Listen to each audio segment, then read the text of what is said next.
Hello दोस्तों, आज मैं एक्सप्लेन करूंगी इस ड्रामा का नेक्स्ट एपिसोड। और अभी तक आपने इसके पिछले एपिसोड्स नहीं देखे तो उनका लिंक आपको डिस्क्रिप्शन बॉक्स में मिल जाएगा। और ऐसी इंटरेस्टिंग ड्रामास की एक्सप्लेनेशन देखने के लिए मेरे चैनल को सब्सक्राइब करें और बेल आइकन प्रेस करें, जिससे आप कोई नोटिफिकेशन मिस ना करें। और अगर आपको वीडियो अच्छी लगे तो वीडियो को लाइक कर दीजिए।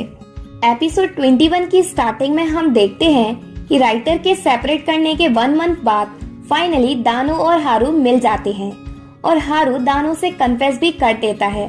देन वो दोनों ट्री के नीचे बैठकर बातें करते हैं। दानो कहती है, मेरा वेट करना तुम्हारे लिए मुश्किल होगा ना। हारू कहता है, मैंने तुमसे कहा है ना, मैं कहीं नहीं जाऊंगा और मैं तुम्हें ढूंढ लूंगा चाहे तुम कहीं भी हो। थोड़ी दूर से मीचे उन्हें देख रहा था, पर वो उन दोनों को साथ में देखकर खुश नहीं होता। इधर क्योंग दानो का हॉस्पिटल रूम में वेट करता है जहां वो उसे छोड़कर गई थी, और जब वो दानो को कॉल करता है तो वो कॉल रिसीव भी नहीं करती। फिर क्योंग याद करता है कि जब वो दोनों किड्स थे तो तब भी क्योंग दानो से मिलने हॉस्पिटल आया करता था और वो हमेशा उसके लिए पिंक रोजेस लाया करता था। दानो उससे पूछती है, इन फ्लावर्स का मीनिंग क्या है। क्योंग कहता है, इनका मीनिंग है कि दानो स्टूपिड है। ये सुनकर दानो गुस्सा हो जाती है, पर क्योंग अपने हाथ में एक नोट पकड़े हुए था जिसमें लिखा था कि पिंक फ्लावर्स का मीनिंग है only you know how I feel. Kyung के पास अभी भी वो नोट है और जब से दानो हॉस्पिटल में है वो उसके लिए डेली पास्ट मंथ से पिंक फ्लावर्स ला रहा है, पर दानो उसे हमेशा सोती हुई मिलती है जब भी वो उसे मिलने हॉस्पिटल जाता। क्योंग उसे उठाने की कोशिश करता, पर इससे उसे अपनी मॉम की डेथ के बारे में याद आ जाता, इसलिए वो दानो को टच करने की भी हिम्मत नहीं कर पाता। नेक्स्ट डे स्कूल में जब दानो और हारू हाथ पकड़कर घूम रहे थे तो दानो को सडनली रियलाइज होता है कि वो हारू का हाथ पकड़े हुए है, तो वो फालतू के एक्सक्यूज बनाने लगती है कि डॉक्टर ली ने कहा है कि हाथ पकड़ने से ब्लड सर्कुलेशन सही रहता है। हारू दानो का हाथ पकड़ता है और कहता है, मुझे ये अच्छा लगता है। दानो खुशी की वजह से पागलों जैसे एक्ट करने लगती है, पर जब वहाँ दोवा आता है तो वो जल्दी से हाथ छोड़ देते हैं, जिससे दोवा को उनकी रिलेशनशिप के बारे में पता ना चले। फिर दोवा हारू को रोमांस कॉमिक बुक देता है जिसमें डेटिंग करने के कुछ पॉइंट्स हैं। हारू दानो से पूछता है, क्या मुझे ये रीड करना चाहिए। दानो हारू से बुक छीनती है जिससे उसके पेपर कट आ जाता है। हारू उसके लिए घबरा जाता है। दानो दोवा को बुक वापस देकर हारू को क्लासरूम में ले जाती है, पर कुछ सेकंड बाद हारू वापस आकर दोवा से बुक ले जाता है। दोवा को समझ आने लगता है कि इन दोनों के बीच कुछ तो खिचड़ी पक रही है। दानो नर्स रूम में जाती है बैंडेज लेने और जोर से खुद से ही बात करती है कि क्या दोवा को मेरे और हारू की रिलेशनशिप के बारे में पता चल गया, और वो हारू के बारे में सोचकर हैप्पी फेसेस बनाती है। तभी वहाँ आवाज आती है, दानो हैप्पी फेसेस नहीं बनाओ। दानो देखती है कि नर्स रूम में वो अकेली नहीं है, बल्कि क्योंग भी वहाँ है, और क्योंग के रूडली बात करने के तरीके से दानो समझ जाती है कि क्योंग अपने ओल्ड शेल्फ में वापस आ गया, बस वो कुछ टाइम के लिए ही नाइस बना था। क्योंग उससे कहता है, हारू स्टेज चेंज कर सकता है जैसे भी वो चाहता है वैसे। इसका मतलब तुम किसी को भी लाइक कर सकती हो जो स्टेज चेंज कर सके। दानो कहती है, हाँ ये ऐसे ही स्टार्ट हुआ है, क्योंकि जब मैं हारू के साथ होती हूँ तो स्टेज चेंज हो जाती है, इसलिए मैं स्टेज चेंज करके अपने हार्ट डिसीज कैरेक्टर को चेंज करना चाहती हूँ। क्योंग कहता है, स्टेज चेंज करने से ये फैक्ट चेंज नहीं हो जाएगा कि तुम दोनों एक्स्ट्रा हो। दानो कहती है, हाँ ये सच है कि हम दोनों एक्स्ट्रा हैं, पर अब हारू मेरे लिए स्पेशल है और सीक्रेट बुक में एक्स्ट्रा होने से पहले और तुम्हारी फियांसे होने से पहले मैं उन दानो हूँ, और जब मैं हारू के साथ होती हूँ तो मुझे फील होता है जैसे मैं अपनी स्टोरी में मेन कैरेक्टर हूँ। इसलिए मुझे कोई परवाह नहीं है कि मुझे क्या रोल प्ले करना है बुक में, क्योंकि मैं और हारू स्टेज के बाहर बहुत खुश हैं।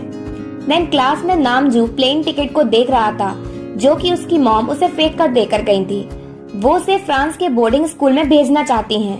एक्चुअली में वो ऐसा करके नामजू को जुदा से दूर करना चाहती हैं। नामजू क्लास में सभी स्टूडेंट को क्लास से बाहर जाने को कहता है क्योंकि उसे जुदा से अकेले में बात करनी है।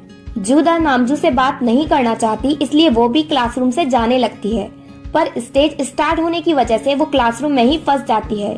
नामजू से पूछता है, तुमने कहा था कि हमारे बीच कुछ नहीं है, क्या तुम्हें ये सच में लगता है। जुदा कहती है, हम दोनों साथ में बिलोंग नहीं करते और रूम से चली जाती है। दोवा ये सब देख लेता है और फिर वो बाहर जुदा को रोते हुए देखता है। वो जुदा के पास जाता है और उससे कहता है, तुम अच्छी नहीं लगती जब तुम रोती हो तो, और मैं तुम्हारे फेस पर फिर से स्माइल लाऊंगा। वो अपना वायलिन निकालता है और स्टेज एंड होती है, जिससे उसे वायलिन प्ले नहीं करना पड़ता। दोवा कहता है, मैं तो इसे अगेन प्ले करने वाला था। जुदा दोवा की बात पर हंसने लगती है। क्यों गुस्से में मीचे से मिलता है और उससे कंप्लेन करता है कि हारू उसकी स्टेज मेस्ड अप कर रहा है और मेरे और दानों के बीच आ रहा है। मीचे कुछ नहीं कहता, बस उसकी सुनता रहता है। क्यों उससे कहता है, मैं ढूंढ कर ही रहूंगा कि तुम मुझसे क्या छुपा रहे हो। मीचे वापस किचन में जाकर कुछ सोचने लगता है और वो खुद को फ्लावर बुक के सीन में देखता है। फ्लावर बुक में मीचे और क्यों किंग के बेडरूम में खड़े हुए हैं। किंग उनके फादर थे जिनकी डेथ हो चुकी है। नेक्स्ट डे क्यों दानों के डैड से जाकर मिलता है। वो भी इस स्टोरी में है, पर क्यों और उनके बीच रिलेशनशिप टेंस्ड है। क्यों के साथ उसका पर्सनल गार्ड भी है जो बहुत लॉयल है और वो हारू है। क्यों के डैड भी फ्लावर बुक में है, पर फ्लावर बुक में उनका सिर्फ एक सन है, जून ह्यूंग। क्यों उनका सन नहीं है सीक्रेट बुक की तरह। वापस अपने रूम में आकर क्यों गुस्से में थिंग्स को तोड़ने फोड़ने लगता है, जिससे उसके हाथ में लग जाती है और खून आने लगता है। हारू इमीडिएटली क्यों के हाथ में बैंडेज लगाता है। लॉर्ड बे क्यों से पूछते हैं, क्या तुम गुस्सा इसलिए हो क्योंकि मीचे किंग बनने वाला है, और मीचे को किंग सिर्फ इसलिए बनाया जा रहा है क्योंकि वो रॉयल ब्लड है और तुम किंग के लेजिटिमेट सन हो। क्यों कहता है, तुम्हारी ये बात रिवॉल्ट की तरह है, पर लॉर्ड बेक कहते हैं, ये पैलेस किंग के लोगों से भरा हुआ है। अगर तुमने उन्हें पहले नहीं मारा तो वो तुम्हें मार देंगे। और क्यों, अगर तुम्हें किंग बनना है तो तुम्हें लॉर्ड उनका सपोर्ट लेना होगा, और उनका सपोर्ट लेने के लिए तुम्हें उनकी वीकनेस, उनकी डॉटर, उन दानों को अपनी साइड करना होगा।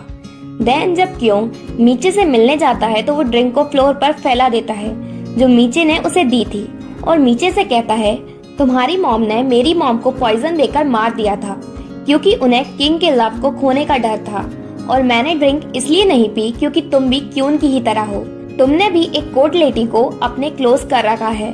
मीचे क्यों की बातें सोच सोच कर बहुत ड्रिंक कर लेता है, और तभी उससे मिलने उसकी मॉम आती हैं, और उसकी मॉम वही हैं जो सीक्रेट बुक में नामजू की मॉम का कैरेक्टर प्ले कर रही हैं। वो मीचे से कहती हैं, क्या तुम प्रिंस क्यों से डर रहे हो, और वो मीचे को स्लैप मारती हैं और उसे रिमाइंड कराती हैं कि तुम ऑलरेडी किंग के क्राउन को ले चुके हो और उसे तुम तभी छोड़ सकते हो जब तुम्हारी लाइफ एंड हो जाएगी। और जब क्यून मीचे को सुनाने लगी थी, मीचे का हैंड सडनली शेक करने लगता है, और अब सीक्रेट बुक के प्रेजेंट में भी मीचे का सेम हैंड शेक करने लगता है। वो अपना हाथ पकड़ता है और अपने इमोशंस को काम डाउन करने की कोशिश करता है। इधर स्कूल लाइब्रेरी में दानो और हारू बुक्स में स्टार्स के बारे में रीड करते हैं, क्योंकि स्टार्स सीक्रेट बुक के वर्ल्ड में एक्सिस्ट नहीं करते, क्योंकि राइटर ने स्टार्स को बुक में ड्रॉ ही नहीं किया। दानू कहती है, मेरी विश है कि मैं मरने से पहले स्काई देखना चाहती हूँ जो स्टार से फुल हो, पर हारू उसे अश्योर कराता है कि वो मिलकर उसका फेट चेंज करेंगे जिससे वो मरेगी नहीं।